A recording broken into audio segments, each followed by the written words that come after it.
side. And what I'm going to do is I'm going to place my sweet potatoes in a bowl and then just season them with some olive oil, salt, and pepper. So we're gonna get these going here.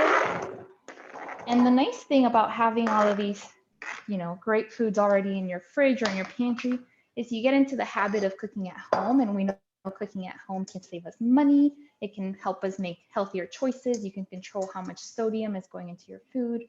So I have my sweet potatoes in. I'm going to drizzle some olive oil, and I love these little measuring cups. They're cute. And I will also do a pinch of salt. I'm going to put some salt in my hand so I know it's about a pinch, right? Season that in, sprinkle the rest elsewhere. And then I have some freshly ground black pepper that I'm just gonna put over top. So what you'll see is I'm putting the sweet potatoes in. My oven is preheated to 425. And the reason for that is the sweet potatoes are gonna take the longest to cook. Your broccoli and the chicken that will go along with our dinner will be done relatively quickly. So I wanna get the sweet potatoes in. So they take a little bit longer to cook. I lined my baking sheets already with some tin foil just to make it easier cleanup. Sometimes it's a big hurdle when we're thinking about cooking at home instead of ordering out, is having to do all those dishes, having to do all that prep work. So this just makes it a little bit easier for me to actually get dinner on the table at home. And there's that. So you'll see that I spaced out my sweet potatoes so that they can have a chance to roast. I'm gonna put these in at 425 for 15 minutes. If I had left them all clumped together, then they would be more likely to steam. So again, these are gonna go in the oven about 15 minutes. In the meantime, we're gonna swap to another cook along that we'll have with Melanie today. So my sweet potatoes will go in, and then we'll check back in 15 minutes, get the rest of the ingredients in, and continue with our sheet pan meal. So I'm gonna put these in the oven, and I will see you all in about 15 minutes. All right, VG, that looks really good. I am already hungry. All right, let's swap over to Melanie if we can, please. Hold on just a second. You need to turn that microphone Okay, off. can you hear me? Yes, I can. And everybody, welcome to Melanie's Kitchen. I just want you all to know that Melanie has been back in her home for just a few months. After. Can you hear me, Marie? Yes, I can hear you. You're unmuted. All right. All right. First of all, I'm Melanie Taylor, and I am the Family Consumer Science in Bay County, Florida. And tonight we're going to do our first cook along. We're actually going to do roasted asparagus. So if you have your ingredients out and you're going to do this along with me, let's just go through them real quickly. I've actually already washed my asparagus just to speed this up a little. And I used some paper towels to pat them dry. Obviously, in the grocery store right now, the type of asparagus you have is pretty thick and pretty long. So these really, really long ones, these are super tough down at the bottom. And you're not going to want to eat that. So we're going to go ahead and cut those off. And if you're doing this along with me, go ahead. Go, Lori. I see you working on your asparagus. Good job. Then we're going to take the aluminum foil. And I'm going to tell you, this is like the biggest cooking hack ever.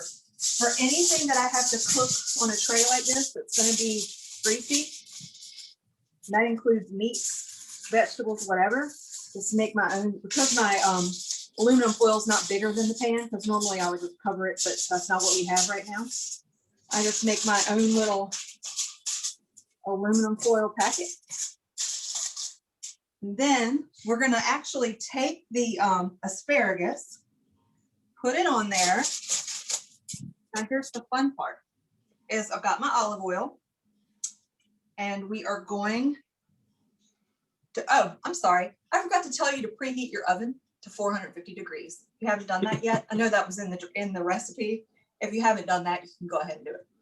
So we've got our olive oil. We're going to take about 2 tablespoons and just drizzle it over it. Like that. And then now you get to get your hands all dirty. And I did wash my hands before. Just want to coat all of them in the aluminum foil.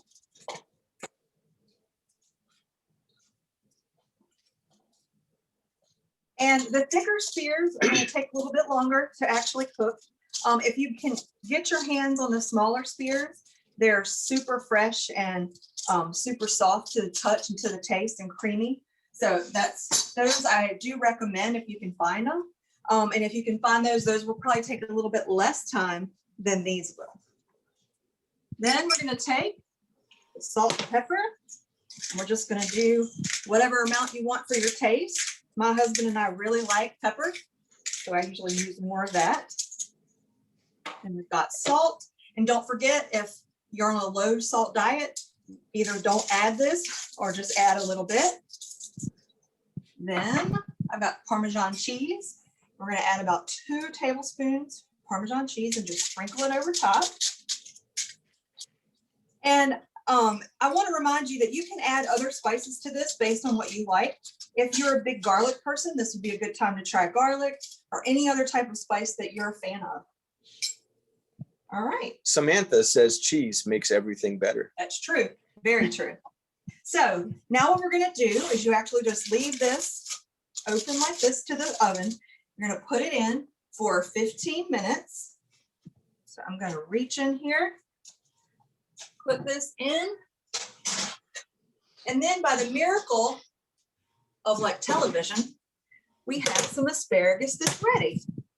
We can actually check and make sure that it's going to cut. And it's definitely ready. And it's been sitting in there for a few minutes waiting, so it could be a little bit overcooked, but it's not burnt. And you have a tasty, healthy side dish because asparagus is full of vitamins and minerals. It's full of fiber. I think it's tasty. I know a lot of people don't, that's not their favorite thing, but you can always use another vegetable if you don't want to use that.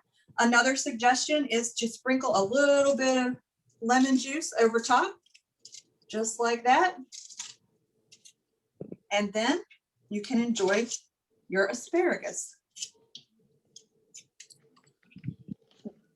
I love asparagus, Melanie. And I usually do not put Parmesan cheese on it, but I will from now on. I want to know what everybody put on theirs at home. Did you follow the recipe if you did it, or did you do something different? I'm sorry, are you? Melanie, you're muted now. I'm not sure Melanie can hear us.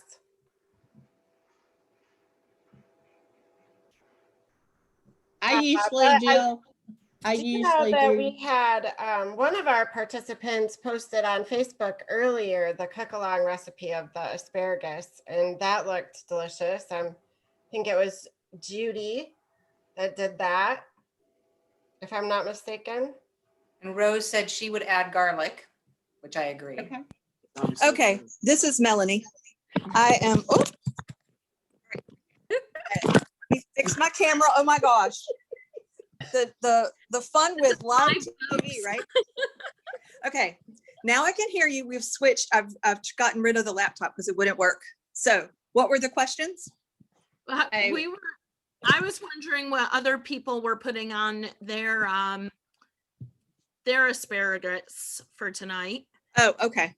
Well, yeah, we were wondering if anybody was cooking along with us today. So we know that Judy cooked up some asparagus because we saw her picture on the Facebook group earlier. But our participants are all very quiet today. So I just was thinking, Melanie, you talked about preheating the oven, and Right. I hope that everybody knows what an important step that is. Recipes, they call for a certain temperature for a reason, because we're trying to raise that food, cook it thoroughly, right? And cook it within a certain amount of time, but also get that food through the temperature danger zone. Right. Exactly. To kill bacteria. So really important to make sure that we are preheating our ovens. That also helps prevent things like cooking, too much on the outside and not enough in the middle, things like that. Exactly. And if you don't have it, if you know exactly how long it needs to be in the oven and you don't have it at that temperature when you start, then it's going to take longer. And it's just going to be more of a guessing than knowing exactly how long it'll last. So I definitely recommend preheating before you put it in. And if you forget while you're prepping it, just wait till it's ready. It doesn't take very long. I know one of the things I like to do too is maybe instead of olive oil, add a little sesame oil. Right. And maybe a little ginger on top or something like that, and go with a little more Asian flair. Right. Yeah. Just whatever your preference is.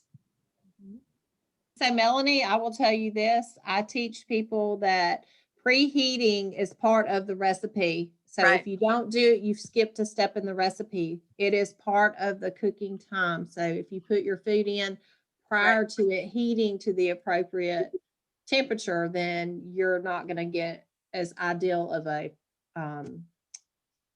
product in the end. Correct. Yep. Well, my husband's eating what just came out of the oven. He seems pleased. Yeah. He likes it. Oh, good. Uh-huh. I was going to say, is he smiling? But okay. So that's what we call a tested recipe, right, Melanie? Right. Exactly. And I don't really care for asparagus myself, but I've used that to prep broccoli, cauliflower, any vegetables really. Right. Sprouts would be- Ooh, yeah. Sprouts. Yeah.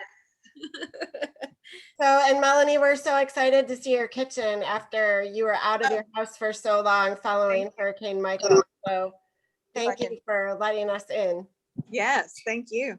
I want to ask Lori, how are yours turning out? Do you have any questions for Melanie? You're cooking along. Oh, yay, Lori. Yeah, can you see her? So good. That So looks far, so great. good. So is Awesome. anybody else out there cooking along? Was it easy, Lori? Yeah, pretty easy. I'm just waiting on the oven to heat up. Okay. Okay, Lori, we're going to check in with you in just a bit then, because we want to see how you like your asparagus. All right. That's awesome, Lori. Thank you. Thank you. Okay, we're going to turn it back to VG. Sounds good. All right. So a couple of things now that my sweet potatoes are in the oven that I wanted to share with you, some quick kitchen hacks, as we like to call them, is I have this cutting board and I put a damp paper towel underneath my cutting board. I'm not sure if somebody could spotlight the overhead view so that folks could see it, but there's a paper towel on my table so that when I put the cutting board on there, it doesn't skid very much. It's a lot harder for it to skid versus if it were just on the table somewhere.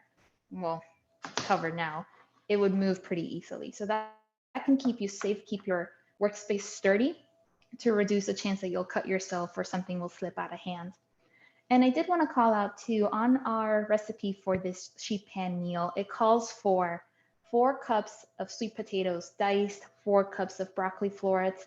And while you're at the grocery store, you might be wondering, well, what does that even look like? So I have here, depends on what you want to call this, a medium to large sweet potato. And what I like to do to estimate how much I will get out of it is to use my fist, because a small fist might be about 1 cup. So that way I can tell probably from this sweet potato, I'll be able to get 2 cups. And you'll see I have half of one here. It was about the same size. And you can compare it to my fist, also about 1 cup. And if you wanted to double check my math, here's my measuring cup, here's my fist. They're kind of similar. So you can kind of take a measuring cup if you have one, a dry measuring cup that reads 1 cup on it, and check your fist size. And it might be similar, maybe smaller or bigger, it depends. And you can use that to kind of eyeball how much I'll get at the store. So if I had a bunch of broccoli at the store and I'm wondering how much to get out of it, well, you could probably see I could get maybe 4 cups out of it if I use my fist, knowing that it'll be thick on the one side. So that's just a quick trip while you're at the store to help you get your materials. I already have some pre-cut broccoli here. And as you know, they sell everything, so you could buy it pre-cut or cut it yourself. If you do buy a pre-cut bag, you want to double check. Usually it's at the bottom in tiny print if it needs to be washed or not. If it does need to be washed, it's another important food safety step, is to make sure to wash your vegetables, not your chicken. So we'll keep preparing our meal. So I have my pre-cut broccoli florets that I'll put into my bowl. And just like last time, I'm gonna drizzle in some olive oil.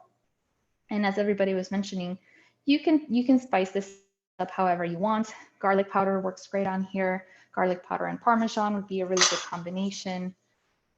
I'm going for my salt. Again, I just want a small dash around it, and that got kind of stuck to my fingers. So an extra little bit there, and some pepper. And I like the trick, I think it was Angela who mentioned using the sesame oil. I do that too with some ginger, maybe a little bit of soy sauce. If you whisk that together, it makes a bit of a glaze that you can even use to marinate your food or to coat it after. So my broccolis are pretty good. I mean, I guess I could stir them to make sure that they're all evenly coated. So these are going to go on the same pan as my sweet potatoes. And I've been having so much fun, I haven't really been keeping track of time. So I'm hoping it's been about 15 minutes. But either way, they will be pretty quick to cook. So I'm going to set these aside just for 1 second. And I have my chicken almost ready. I did pre-cut it. And you will see I have a different cutting board. Hopefully everyone can see that there. And my chicken is already pre-cut. It was in the fridge, making sure that it didn't go above the recommended temperature. So what I did with these was also cut them into about 1 inch thickness for the chicken strips. And some of these I had to cut first into a strip this way and then that way, because our chicken breasts are so big nowadays that it really takes a couple cuts to make them to size. So I want these to be about 1 inch thick because I want them to cook pretty quickly and pretty evenly. So I have a separate bowl here for my chicken. And you'll notice too, maybe, that my cutting board for my veggies has a blue border on it, and my cutting board for my chicken has a red border on it. And that is on purpose. So this is my meat cutting board, and the other is my veggie cutting board. And I did that to prevent cross-contamination. So I don't want any chicken juice to land on my veggies, which is why I mentioned that we actually don't want to wash our chicken. I know some of us might. And the only problem with that is when you wash your chicken, you might be splattering some of the bacteria or the other potentially foodborne illness causing pathogens that are on your chicken onto the surfaces around. So usually around our sink is where we have our clean dishes. So we don't necessarily want to sprinkle salmonella onto our clean dishes. That's one of the main reasons why we don't want to wash our chicken. Plus it's not really needed. You'll be able to get some of the germs killed off in the oven. So I've drizzled on a tablespoon, and I probably should have mixed this earlier, my bad, a tablespoon of olive oil, and the recipe calls for 3 garlic cloves. So I'm doing about a teaspoon per what would be a clove. I like garlic. I know Angela likes garlic. I feel like you can't go wrong with adding more garlic. So that's about there. My garlic is in. I am also going to add, as I mentioned, a tablespoon of taco seasoning. And again, we're not endorsing any brands here, but I noticed this one says it's low sodium. So I picked that on purpose so that I'm not adding extra salt to any of my meals. So I have my chicken, my olive oil, my garlic, and then some taco seasoning powder on top. So pretty simple there. And the last ingredient I'm missing is a tablespoon of lemons. And I was able to get a tablespoon of lemon juice out of a half a lemon. So I have these handy dandy measuring cups that help me measure small amounts of liquids. And I'm gonna put that over top and get all of this mixed in. So you'll notice I'm not using my hands, again, on purpose. We want to minimize the opportunity for cross-contamination, getting some of these raw chicken juices onto anything else. So my chicken has designated tongs, designated cutting board, and a designated bowl. So let's grab our prepared pan. Here it is, lined up in foil. I'm running out of space with all these wonderful things that I have in front of the camera, but let's try and get all of our chickens laid down. And then these, again, we're going to cook them in the same oven. It's preheated to 425 for about 15 minutes. And I will know they're done not by how long they've been in there or by what they smell like or by what they cook like or look like. And they actually smell really good already, but by checking the internal temperature. So once I get these in, actually I'll get my sweet potatoes out and then I'll get these in. Then we'll have another brief overview on food safety. So these are ready to go in, and let's check on those sweet potatoes and see what they look like. So let me put these in and grab my sweet potatoes. They smell good already. Okay, so chicken is in. Sweet potatoes are coming out. Make sure I close that oven, keep that heat in there. So separate set of tongs for my veggies. And I'm gonna move these around so they don't burn necessarily at the bottom. You can already see some of them are picking up that nice color at the bottom. Can you see it there? A little bit of caramelization, I would say. A little bit of caramelization, that's right, Marie. So these sweet potatoes are starchy, they're naturally sweet, so they're able to undergo that caramelization process that can happen when you roast anything that has starches or sugars in it. All right, so those guys will go off to one side and my broccoli can join in here. So these may not end up too crispy since they are bunched up together, but that's all right. I just want them to cook. And again, here you could add your own herbs and spices. Fun fact, my dog loves roasted veggies. He loves roasted broccoli and Brussels sprouts. So he's not a picky eater, so I won't put garlic in these so I can share them with him. So this will go in the oven along with my chicken for another 15 minutes, and then we'll check back in, make sure our chicken has cooked to the right temperature, and dinner will be served. So over to Beth, I believe. Yep. So I'm going to talk a little bit about some food safety and some thermometers and a couple of different things like that. My name is Beth Shepard, and I am the Family and Consumer Science Agent in Brevard County. So hi, all you Brevard County people and all the rest of the state. Super excited to see you tonight. So I just want to start with, to become an expert at cooking meat, it's important to use a food thermometer. There's no other way around it. You've got to use a food thermometer to really know that you've got your meat cooked to the proper temperatures. It's critical. It's to ensure the safety of what you're doing. So we want to make sure that you have that ready to go. If you don't have a thermometer, I hope you won tonight. Maybe you'll get a thermometer, or usually we can find a way to get you a thermometer if you need one, because we want your food to be safe. So no matter who you're utilizing, U.S. Department of Agriculture, USDA, all of the different groups have the same recommendations when it comes to cooking and making sure that food is cooked to the proper temperatures. So when you're cooking ground beef or other ground meats, you want to cook it to about 160 degrees Fahrenheit. Poultry needs to be cooked to a minimum of 165 Fahrenheit, and these are all minimum temperatures. So if you go a little bit higher, that's your choice, but we don't want you to really go lower. We want it to get up to that temperature to cook the bacteria that would be most prevalent in those meats. All right. And then beef, pork, lamb, veal, steaks, chops, and roast, all of them should be cooked to a minimum of 145 degrees and held for at least 3 minutes. So what's the difference, and why does it, have you heard, can you have a medium rare steak? Should you have a medium rare hamburger? What's the deal with that? Well, the difference is whether it's ground or if it's a full piece of meat. So if it's ground up, we know the outsides, which have been exposed to that bacteria or the different elements, are now on the inside. So we've got to make sure that when we're cooking it, we're cooking the inside to that high enough temperature to kill that bacteria. So that's why we call it the internal cooking temperature, right? Because we know that majority of the time the heat is coming from the outside. So the outside is going to cook first, and then that inside is what's going to be the last part cooked, right? So when we talk about that internal temperature, or the temperatures that I've just talked about, we're talking about inside, the very inside. We want it to be at that temperature. So you've got to get your thermometer into that center area to really tell if it's at the proper temperature, because it's that end point that makes that the temperature that makes the food safe. So how many times have you heard or thought about the color, right? I know that I've watched people cut open their chicken, or kind of cut open that meat and see what what it looks like inside, to see what the color is.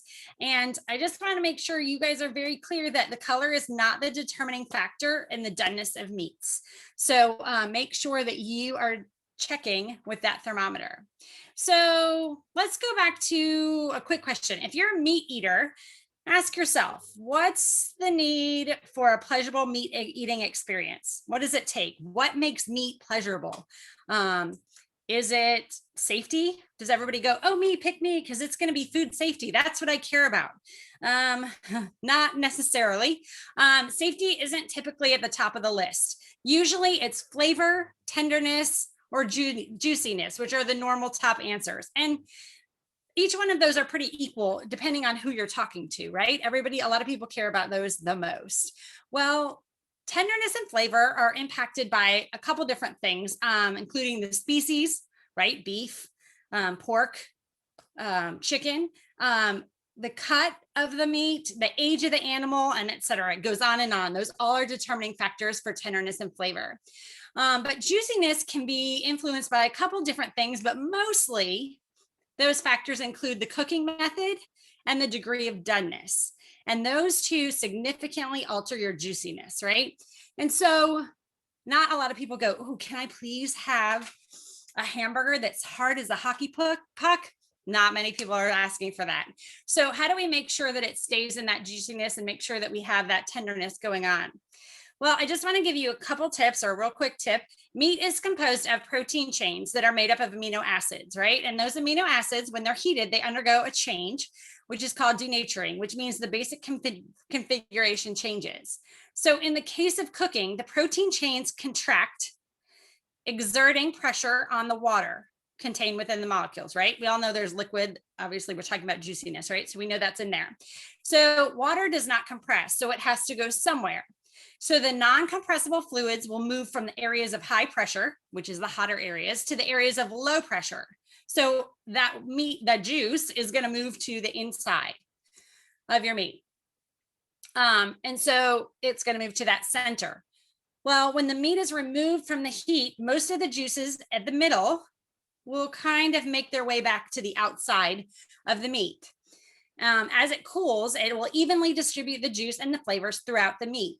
If you immediately slice into those muscle fibers, exposing them to that cool air, the juices drain out, right? You've probably done this before. If you cut it right away, all of a sudden you're going to start to see juice all over the plate. And I know you're going, okay, but that's okay. I can sop it up, or I use my mashed potatoes to get that juiciness flavor back. But it's not going to be the same as if you had just waited or let it rested for just a few minutes. So it's estimated that 15 to 20% of the flavor goes out with the juice. So obviously, if you're letting that juice go out, a lot of that flavor is going to go. And so that's why we want to let you rest, let the meat rest. So resting is allowing the meat to sit undisturbed, which means don't cut it ahead of time, and allows the juice to reabsorb into the fibers of the meat. So if you skip that resting phase, you will lose most of the flavored juices when you cut the meat. It also allows that temperature of the meat to even out, right? We know a lot of times that the outside is hotter and the inside is cooler. This allows it to even out so that you're getting a good temperature throughout the entire cut of meat. Now, thinner cuts need about 5 minutes of rest. Thicker cuts need about 8 to 12 minutes. Now, if you have a medium-sized roast, you're looking at letting it rest for about 20 minutes. And then a very large roast, it could be up to 5 minutes per pound. So as you're letting it rest, know that it's going to do some cooking. So you want to make sure that you're timing it just right and using that thermometer and make sure you're getting it out at the right time so that you're not letting it rest to the point where it's now an overcooked piece of meat. So no matter what, yes, your juice depends on, or the juiciness of that meat depends on that resting. But ultimately, we want to make sure that your meat is safe. So those are just a quick rendition of how that resting affects your juiciness and also looking at the safety of the meat. Do you guys have questions? Beth, I love that you said about 5 minutes per pound because I've always let my roast rest, but I never associated it with a true time frame. So thank you for that. I'm learning a lot tonight. It was fun to look at. I don't think I do. I usually get so hungry and I smell all the good smells and I'm like, oh, I just want to eat this right now. And if I would just let it rest for a few more minutes, maybe if I just pull it out and then make sure I set the table, then I'll make sure it's resting that amount of time that I need, especially for my smaller cuts. So Angela threw into the chat box that she likes to boil her chicken breasts in beer to 165 degrees. So the internal temperature I'm taking it is 165 degrees Fahrenheit. Then she takes it and goes to the grill, and she will grill it with just a little bit of barbecue sauce just to get, you know, I guess maybe that flavor she's looking for off the grill, but it's juicy, safe, and delicious. So, okay, I will be trying that as well. Yes, that's a good tip. I like that. And yes, your thermometers are, well, it depends on the accuracy of your thermometer. I just saw it in the chat. Will depend on, obviously, the manufacturer and how they, you know, how it is. But we always recommend that you check your thermometer and make sure it's calibrated, or double check it real quick to make sure it's telling you the right temperature. So if you're unsure, you have that opportunity to calibrate it. I don't know. I can kind of look for a cute, why can't I think of it? Like a website to show how to do the accuracy of a thermometer real quick. Maybe we can, one of us can throw that in the chat box if you're interested in that. I think we have a video on our webpage. I was just looking for it. Okay. Yeah, we have a video of that we could throw onto the Facebook page, can't we, Kendra? So I have a message in the chat box that says, should we heat the meat to a lower temperature and let it continue cooking as it rests? So go ahead. So it does, there are suggestions that way, but that means that you're going to have to make sure before you eat it that you are double checking that temperature to make sure it has made it to that higher temperature. One of the things that is recommended is maybe 3 to 5 degrees lower, pulling it off and letting it heat. But another thing that they recommend is also tenting it so that you're keeping that heat in so that it is still doing that cooking. Because yes, if you are getting it to maybe higher than what we've talked about for those roasts, and then you pull it out for 20 minutes and it still cooks, it could make it cook higher than, you know, more than you wanted it to. But again, you're going to have to keep checking that temperature before and make sure it reaches that final temperature before you decide to consume it. So somebody had said in the chat box something about, you know, if you let it rest for too long, then it cools off. So you just mentioned tenting it. Would that help to rectify that problem? The tenting it will keep it warm while it rests with aluminum foil. Is that? That's probably the easiest way to tent it, depending on what you've done. Depending on where you have it in, you might be able to put a lid over what you have. It just kind of really depends. But that was one of the other recommendations, to be able to keep that heat with it so that it keeps it within that temperature range, or keeps that heat going. But that is one of the recommendations throughout extension, is that you could pull it out a little bit early, but you've got to make sure that it gets up to that temperature before you consume it. So the next question is, are these rules for beef or chicken as well? Is that only beef, or chicken is included in that? It would be for both. As far as, are you asking, I'm not sure which the question is. So if you're asking, can you pull it out a few minutes, like a few degrees lower, and make sure, and then still make sure it gets to that proper temperature? Yes, you can do that as well. And I think that was the question, or did I misunderstand? No, I think you got it. Okay. I think you got it. And I will tell you, as just a general practice, I usually take, it's like Beth said, it depends on what I'm cooking. But if it's something on the grill and I remove it from the grill, I will go ahead and immediately wrap it in foil to allow for that rest time. So Kendra put our thermometer video link in the chat box, so you can look at that if you need to calibrate your thermometer. It's really simple to do, not a problem at all, and I'm sure Kendra will also place that in our resource page on our Google site. It is on the video is on lesson 2 of the Google site. Awesome, thank you. Thank you. Okay, great. A lot of important information there, Beth. So are we going back to VG? Are we ready Yes, to head back ma'am. to her? I believe so. And I wanted to show you, since we're talking about food thermometers, if somebody could spotlight my overhead, I have two different kinds of food thermometers here that I could, that you all could find at the store. And there we go. So this is an instant read digital thermometer that you see here. And the nice thing about it is it will give you numbers on this little screen. You may not be able to see it, maybe if it focuses. So right now it says 71 degrees. That's probably ambient temperature. And with these, they have a sensing area that you see. It's thin here and then it gets a little bit thicker. Might be hard for it to focus on the camera, but you can kind of see that there. So when you're checking your temperatures of your food, you want the whole sensing unit. So this whole about an inch or so at the tip to be inside the food so you get the correct temperature. So I tend to use my instant read thermometer. It's just easier for me to use. And then we also have these that have a dial at the top. There we go. And so it also helps you see the numbers there. And these are easy to calibrate, as we were just saying. And you'll find that video in our Google site and in that chat box. And this one also has a reading unit or a sensing unit, and it's marked off by this tiny little dimple that sometimes it wants to focus on this camera and sometimes it does not. But there's a small dot right there where my fingernail is. So this entire area would have to be inside of your food for it to read well. So these are just some of your options. And then there are other fancier, more expensive ones, but these are kind of easy and user-friendly. So I see that it's been about 15 minutes, and right before I pull my food out, I did want to mention, we've talked a lot about food safety today, and you might be wondering, well, is it really that big a deal? And there's estimated to be about 48 million foodborne illnesses per year in the United States. That's about 14% of Americans. And a number of them, let me double check my cheat sheet, is 128,000 end up hospitalized, and up to 3,000 are estimated to die from foodborne illness.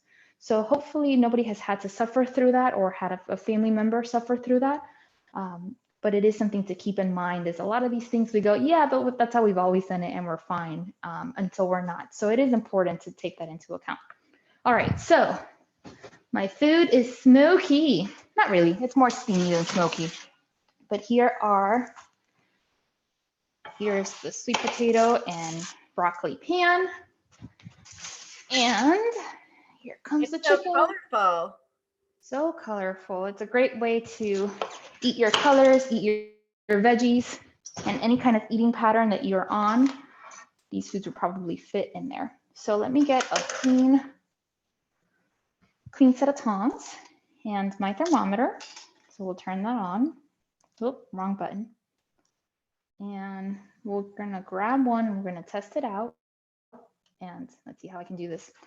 All right, so I'm coming in sideways here until it reads. It's at 177, 182. They are well done. So I could check another one. I know that one was cooked fully. And again, I'm gonna put it in sideways. If you can move to the left just a little bit, they can see your thermometer. Thank you. Go. Perfect. 196. These are, yeah, way beyond cooked. So that's great. That was dinner in about a half hour. And so if I wanted to plate these, there's a bit of a shadow there, but I'm gonna make sure to add my sweet potatoes. And remember, my plate tells us that we should fill up about half of our plate with fruits or veggies. So since it's dinner, I'm gonna load up on these veggies there. That may be a lot for me, but there we go, much better. And then I'm also gonna add 3 to 4 ounces chicken. And voila, it's all done. Simple ingredients, easy cleanup, not a whole lot of prep work, and hopefully some ingredients that you can kind of keep handy at home. And again, all of these flavors can be changed so you're not eating the same thing every single time. You can always change the seasonings and the spices. So does anybody have any questions for any of us about the foods that we made today? So Rose said it looks delicious, and I completely agree. Thank you. I'm starving. I have not had dinner yet. As you were plating it, I was wishing I was there. And between that and Melanie's asparagus that she put the Parmesan cheese on, Melanie, I do have a question about that. Did you use fresh or did you use a jar of Parmesan when you used your Parmesan? I used a jar today because that's what I had. It was already pre-grated for me. But yes, if I had fresh Parmesan, I would have used it. But I will show you the set that we just did is done. And I don't know if you can see that or not. And the other set is gone. Yeah. Your background. I was just thinking we could check in on Lori Miller and see if she was able to, if she has any left. I've eaten like 3. Here's mine. I don't know if you can see, but Yum. Looks delicious. poured some lemon on there. That's my favorite. Just the salt, pepper, Parmesan cheese, and lemon with oil. You like it? Great job. Great. Thank you. That looks wonderful, Lori. Thank you for sharing. Oh, yummy. That looks really, really good. Thank you. And yeah, that looks awesome. Yeah. Well, I don't know if you can. Angela, Yeah, Angela, Great yours show, looks Angela, good that looks too. good. What'd she make? Did it? I couldn't tell. Yeah. The That color does look great. good, Angela. I love Yeah. it. And you've got shorter or longer and thinner ones. That's my favorite. What? Yeah, and actually, well, that's all they had at the store at that time. So I think this time of year with Right. Easter, I don't know. But anyway, yeah. So I was like, okay, yeah. Awesome. So, VG, I think your plate turned out beautifully. Thank you. You had a very balanced meal there. I love sweet potatoes and I love broccoli. We eat it so many different ways. Does anybody have any questions or comments about tonight's presentation or even something from last week that they want to throw in? I just want to say I'm really glad VG showed how you put that thermometer into those thinner, smaller foods. So, you know, a lot of people get confused about how to do that with their hamburgers or whatnot, but you just do that sideways so that that entire sensing area is covered. So she did a great job showing that. Thanks, Jill. Thank Hopefully you. it's helpful. It was fun to see your kitchen, BG. Thanks. It's a good time, and as you all know, you know, some of us are working from home in the evening, so I had to make sure the dog and the family and everybody else was away. So they'll come down and eat the rest of this food, I'm sure, as soon as we wrap up here. So we hope that you all liked the cook along. We would like to do one for April. And what we thought that we would try for our cook along for April is salad dressing. So there are 2 cook along salad dressings. You can get wild and do both, or if you want to pick one over the other, you can do that. The 2 recipes that are cook alongs for next month are there's a creamy avocado dressing and a honey mustard dressing. So you can get your salad and all of your fixings, and we'll cook along together the salad dressings. I think Lori Johnson will be leading us in that activity next month. I cannot wait. I'm ready for that avocado dressing. I'm going to have really a salad pre-made so that I can Throw it out there. We'll cook and eat together next time. How about That'll be great. Yes. Something else too, if you happen to have the vegetables left over, they're great when they're hot and you've caramelized them and taken them out of the oven, but they can work great cold in a salad later on too. They taste really good and bring out a yumminess to the salad. So, and then with a little dressing, so that could all work together really well next time.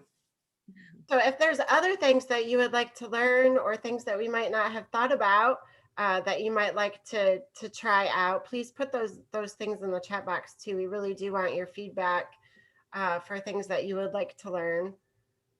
And share it on our Facebook page. Julie's doing a great job managing that. We're all trying to put some input on there, but I'll share that link one more time. This is for us all to share together and ask questions, things like that. outside of class. I do want to mention real quick that Mendy, Pam, and Ginger, you all will be receiving a prize for having the oldest pantry items. So good job. We'll be sending those out this week. Oh, that's great, Jill. Thank you. And just so you know, the evaluation for tonight's session is in the chat box. And if Kendra, can you drop that one more time for I us? can. So and Awesome. don't forget to mark your calendars for Tuesday, April 27th. That's our next session, 7:30 Eastern, 6:30 Central Time. So lesson 3 is posted on our Google website, so you can peruse the information that is on there between now and then. And we are highly engaged in that Facebook page. So if you have things you want to share, or questions you want to ask, or feedback along the way, we're having a lot of fun seeing what you all are doing in between our sessions. So I'm glad you all are excited about sharing. I'm going to stop the recording and we'll hang out for a while and have some casual conversation in case anybody wants to chat without the session being recorded.